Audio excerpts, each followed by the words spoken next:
Habari maafrika, mimi the king, nina furaha kukutana na wewe, asante kwa kutazama King Said So. Ladies and gentlemen, on that interview with Julius Silo Malema and JJ Tabane, he said, our country has a problem because when we are one country and want to unite, we must have one mission. And I think that statement, we must bring it back to the African people and say, let's have one mission. I know many people don't want to hear it. But anyway, Macpherson, the Minister of Public Works, has attacked Paul Mashatile, the Deputy President of our country, because the Deputy President of our country, Paul Mashatile, said Cyril Ramaphosa must deal with these ministers who don't want to implement what he is signing into law. And you know, the DA and the ANC, the marriage is unhealthy, but the DA is used to the abuse, so they're gonna stay. Even their president, John Steenhuisen, said, no, listen, we are not in the GNU to be spectators. No, unfortunately you are. There's nothing that the DA is gonna do. I feel sorry for you DA supporters. There's nothing you're gonna do to stop the ANC. They don't care about the statement of intent that you signed. They don't care about anything. All they care about is that you guys voted for their president and now they are good. Now they can go against you all the way. And remember, if you go, then the EFF is coming in and you don't want it. What a pleasant moment that we are finding ourselves in. ANC, continue abusing the DA. We are happy with that, and continue suffering also because we warned you about this democratic alliance. And also, Sivuyo Kwahube herself has disagreed with the stance of the Democratic Alliance, saying she does not agree with the statement that they did about the Matric pass rate. The DA said this, we cannot sing the praises of this 87% pass rate of the matriculants because they say the standard is low. Actually, a pass rate must be 55.3. Imagine. And Kwahube coming out and saying, listen, I don't agree with my party. Well, your days are numbered, sister. Your days are numbered. Let's talk about that and much more. Welcome to King Said So. Africa's one land, one language, one currency, one army on King Said So. Africans can unite. Your Pan-Africanist podcast. Enjoy. Peace in Pan-Africanism to all my African brothers and sisters from all around the world. Welcome back to King Said So. I'm your host, Kagiso Hlongwane Zinjiva Sono, and we're back at it again with another one. And this time around, I'm covering just the ANC and the DA. But before I do that, let me talk about the CIC. The CIC said our country, one country must have one mission. That is the problem in our country. The division is too much. And I don't care about Lababanye. I'm talking about the division amongst us as Africans. I know Julius was speaking about the unity between the blacks and the whites. When we go to a stadium of rugby, we all go there, but on the soccer thing, and I think he was explaining that why was it that his Charles Learners was written in English and Afrikaans. You understand? Because he's a petty man. He wants his petty. But let's quickly listen to what the CIC said. If English, we've accepted this colonial language of English that is part of us, that's fine. But why do you give me Africans and not give Africans people spade? We have spoiled them so much that they don't even see the need to participate in nation building. We suck up to them. When it is their sports, rugby, we all rush there. But when it is our sports, we rush alone. We don't go with them. So we need to take very simple decisions that will make all South Africans to be one. Why am I saying this? I'm saying this because we cannot be one nation without one mission. We need to share the mission. We need to share the vision. Ladies and gentlemen, to be honest with you, I feel powerless sometimes doing Afrikaans homeworks with my child because I don't understand why we are doing that. I don't understand why the ANC can't save us from that. Why is it that the ANC can't save us from this nonsense of our children learning Afrikaans? It's unfair. It's unfair. Language is one subject. It's one subject. So it's not like the child will be doing PEDI on all the subjects. Just one subject, the additional language. Why must the additional language be Afrikaans? And if you stay in the Northern Cape, if you stay in the Western Cape, you know Afrikaans and English, those are the main languages. In Afrikaans, in Northern Cape, Afrikaans reigns supreme. So you'll find it in boards. You'll find it when you are calling a company that you want help from. I was calling a certain company looking to purchase something. They answer in Afrikaans. Who can help?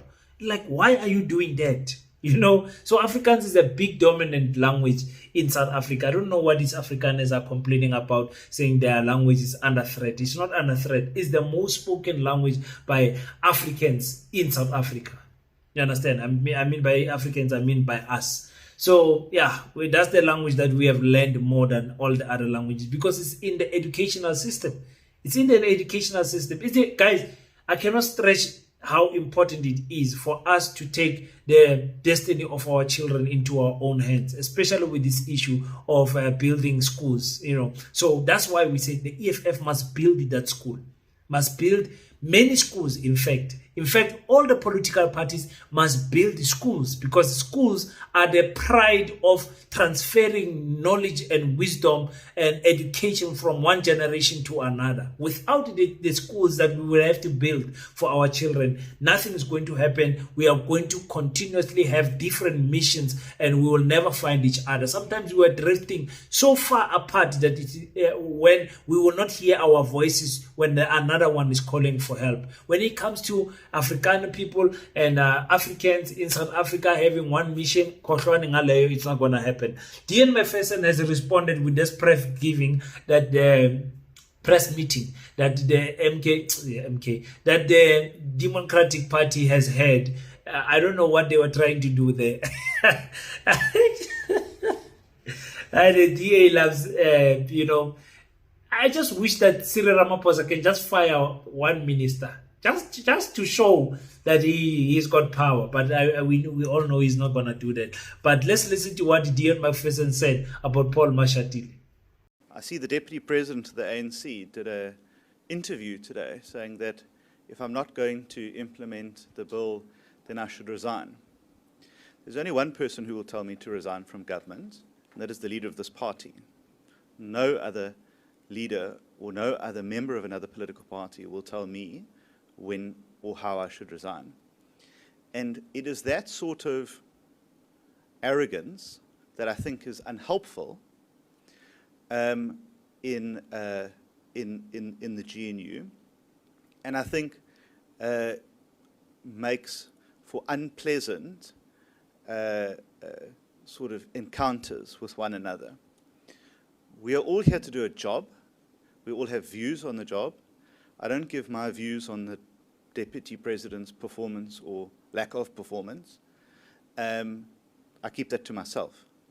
And I think that other colleagues should probably consider that as well when they put on their political T-shirts and cast their views on what one another should do. And a full matriculant who is sending, emails requesting white companies to be paid has got the audacity to tell the Deputy President of our country that nobody can tell him to resign. Only the leader of the Democratic Alliance, who Helen Zille, has got absolutely no power in the GNU. And Cyril Ramaphosa must flex his muscles a little bit. But I think he's waiting for the last moment. Just before he goes, he's going to fire one minister. Because this fight between the ANC and the Democratic Alliance is not going to stop. It's just going to get more and more. They are taking the Bella bill to court. They are taking the NHI bill to court. Everything that is happening, they are taking to court. So somebody said the Democratic Alliance must understand that they are in government and they are not opposition. The opposition political party is the MK political party. We expect the MK political party to be always fighting the ANC. They are opposition. But now, we don't expect parties in the GNU, IFP, which is a sellout of a political party, fighting their headmaster, which is Cyril Ramaphosa. No matter what you want, the DA saying we're bringing a big chunk. You're bringing what big chunk? What big chunk? The ANC has got 40% and you guys voted for them to have the president and the speaker. There's nothing you can do. There's nothing you can do. Because you know anything that you touch is going to become a disaster, which leads me to my next video where John Steenhuisen is saying now, we must remember what we signed for in the statement of intent. The statement of intent, you're still there. We never signed up to the NDR. We never signed on a dotted line in the statement of intent that said the policies of this government will be the NDR. No, not at all. What the statement of intent said that we would work to have evidence-based decision making. It's very clear there. Nothing about the NHI is evidence-based. It exists today without even an understanding about what the budget implications are. So you're about to rush off and destroy an entire private medical sector in South Africa, to potentially destroy the entire healthcare ecosystem in South Africa, including the public healthcare ecosystem, when doctors start to leave in large droves.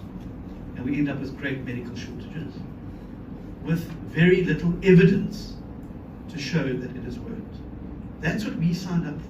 Evidence-based policy making, evidence-based decision making. And that is clear as black and white in the statement of intent, and that is how we intend to proceed. If this government of national unity is to be a true government of national unity, and not just simply an extension of the Six administration with some different faces sitting around the table. There is nothing that the ANC will do that will make the DA happy. Because the ANC is stuck in an issue to say, we don't want to lose the 40% that we have because of being seen as not being pro-workers, being seen, pro the poor and everything, which is all the things that the Democratic Alliance is against too, So when you talk about NHI, it's signed into law. Now it must be practiced. We don't know when it will be practiced. But it is signed, The DA can't allow that. They want to protect the private sector.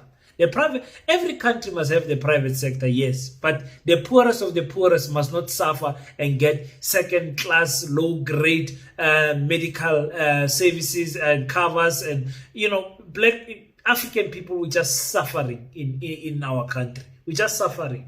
Car insurance, we are suffering. We are paying more. Why? Because of the private sector discriminating against black people. Private sector in the banks, we are suffering, paying more on bonds, on loans and everything. Why? Because we are black and the private sector discriminate against us. So the ANC is finding itself trying to juggle this ball, but it looks like they took the DA ball and threw it in the bin and say, we are sick and tired of impressing you guys. And the DA people, you guys must understand, what the DA says in public on cameras and in press briefing is not what they are saying behind closed doors. Behind closed doors, they are subating and they are heart-licking, they are kissing ass of the ANC.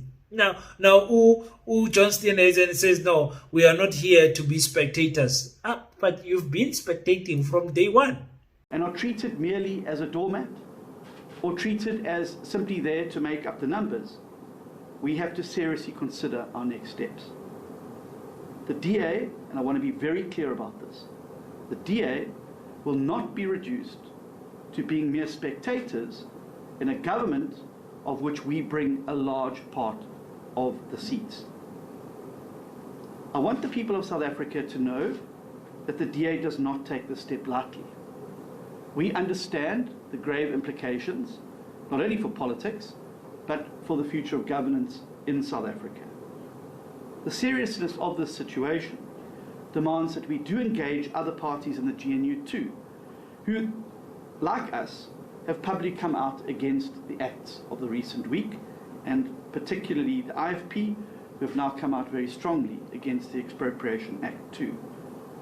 We are invoking Clause 19 in pursuit of an urgent reset in the relations, because South Africa deserves a functioning coalition where partners treat each other with respect in pursuit of the solutions to the country's many pressing problems. The solutions must work to undo the failed policies of the past 30 years and set South Africa sailing on a new path of hope, prosperity and opportunity for more South Africans. You know, I agree with the DA that they are not there to be spectators. No, they are not going to allow the ANC to steal money alone. They're going to steal it too. We saw what is happening there. PJ, what is that guy's name, in Cape Town, where the Hawks raided his office? The DA is a corrupt political party. It's a corrupt political party. We've always known that. And now they are saying they are not just here to be reduced to spectating. They are going to make sure every tender that they can influence, they influence it, that they can get the brown envelopes, they can get all the money they need. And I don't understand why are they going to steal money, because they are well funded. They are well funded, more than the ANC, in fact. So in millions. So they can print T-shirts, they can build schools, they can do whatever they want with money, because the DA is very well funded, ladies and gentlemen. But them saying now they are not going to be reduced to spectators. We want the DA to get so angry that they threaten again to leave the GNU. We are just waiting again to hear, because they are low-key threatening, but they are not saying it in words, because they know Fikile Mbalula will respond. And Fikile Mbalula's response is going to be what? If you want to leave, leave. And the DA people, they are going to forever be frustrated, because the majority of white people in South Africa don't want to be led by African people. They don't value that. They don't see why is it that the DA had to mix with the ANC.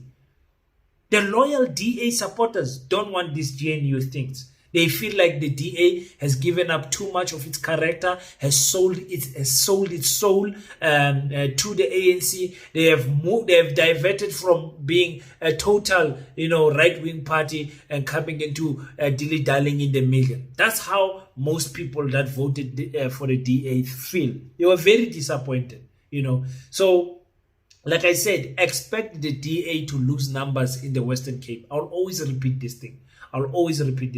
Expect the DA to lose numbers in the Western Cape, because the DA can't grow further. They can't pass 25. They are sitting comfortably on their ceiling, and the sun will bend them, and they will come back to earth. Now, usiviwe kwa the Minister of Basic Education. Oh my God, I'll always have a problem with calling our education system basic. Basic education. They must find another word of disrespecting our children. But anyways, she disagrees with what the DA said about the pass rate of the matriculants of 2024. She's the minister now. She must, defend her department. The Democratic Alliance, which is a party you come from, is not as pleased as you are. They've disputed these results. They're saying the real pass rate is 55.3%. Do you agree with that? No, I don't. I think that we must not, and here's the reason. It's quite simple. The reason is that we need to differentiate between a pass rate and a throughput rate. A throughput rate is the amount of learners who start grade R or grade 1 and finish grade 12. And of course, the Democratic Alliance, as you said, the party that I come from, has always said we have to look at a more quantitative look at matric pass rate, and not only obsess about the matric pass rate. But that's what I believe has been done this year, and at least in the announcement that I've done, where we're not just obsessing about the 87% pass rate, but we're saying let's dig deeper into the quality of the passes. What I want to say about Siviwe, because I think Andre Sampierre cornered her, and she just answered without understanding what trap she was falling into. Now, the issue is that she's going to find out quite quickly that the DA does not value her as much as she thinks she's valued, because she's an African lady. She's going to find out that all the leaders of the ANC, of the Democratic Alliance, quickly found this out. All the African leaders, even the coloreds, when they removed that other mayor from Tshwane and put in Blink, when they removed him, he was crying. He said, these people, Mr. Blink was ordering him to answer to municipal things when he was not even in the municipality already. He was being called a boy, so that is what the DA does. The white people must rule. And the Department of Education, like I said, is one of the highest funded department in South Africa. So budget and tenders and everything is crazy in that department. So the DA will get time where they have to remove Usiviwe Kwagube when they see that she's losing track of course, because what is important for them is that the Bella bill must not be implemented. And she's going to find herself, because when you get into an office, you realize quickly, but I have to work with these people, or otherwise if I go against all of these people that have been working for the ANC and some that are neutral, I'm going to find myself pushing or pulling into a wrong direction to where my department is going. That is what you're going to understand quickly. What she must do is support us in building the Pan-African School of Economics, Technology and Agriculture. She must do that. Because on the 2nd of May, we are having a gala dinner where we are inviting you guys to come and dine with us. And I would like to thank each and everyone that is purchasing the ticket. We see the support. There's so many things to consider when organizing this event. I'm waking up to those facts slowly. The band, entertainment, food, venue, guests, who must come, who must be invited. Oh my God, it's big, it's big. I have organized event in the past, but not at this magnitude of PASETA, and that is why we brought in a full team, people with experience that I can only dream about, who are running this thing for PASETA. And I'd like to thank them, for the team, for doing the magnificent job that they are doing, negotiating with the venue owners, negotiating with the artists, everything. It's going crazy. It's going crazy. And we are going to release a surprise something for you guys in the next coming weeks that you're going to love so much. Those who've got my numbers have already seen it on the status. So thank you so much for everybody that has donated their 50 Rand to the Pan-African School of Economics, Technology and Agriculture. I thank you guys, and I value that 50 Rand so much. I was speaking to this other lady, Mrs. Wright, who has is a colored person, by the way, or black. No, it's not right, that right, but this person, I said to her, PASETA is 6 months old and you have donated 6 times. She has contributed each month 6 times, and I was like, it's people like you that keeps us going, man. It keeps us going, because we are not building PASETA for King. We are not building PASETA for the team of PASETA. We are not building PASETA to impress anyone. We are building PASETA to secure the future of our children. Because we are saying, if the politicians don't do it for us, where are we going to find ourselves in 2029? Where are we going to find ourselves in 2034? Where are we going to find ourselves in 2050? We're going to find ourselves just complaining and not building anything. And by that time, I'm sure Oranje will be a floating city because of the progress that they are doing. Tina is discriminating and say, what fighting? But when the question is posed back to us, but you guys, you are more than 60 million in this country. What did you guys build? I hope that question so much that you stand up in your community and do something for the African children that is in your community. It does not have to be PASETA. I always say this. It does not mean that you must support PASETA as I'm saying this. I'm saying do something in your community that will change the lives of the children, so that they can be in a better step to fighting for land, fighting for the economic inclusion, to fighting for our farms, our minerals, and fighting the fight so that they can be recognized internationally as people that have got influence. That's all. Do it for your children in your community, ladies and gentlemen. So thank you so much for watching. Tell me, do you think that the DA is going to leave the GNU, or do you think they are still going to hang on and be spectators for a little bit longer? Until we meet again, don't forget to pray. But after you pray, stand up, African child. Do your best so that God can do the rest. Peace and Pan-Africanism. I salute you.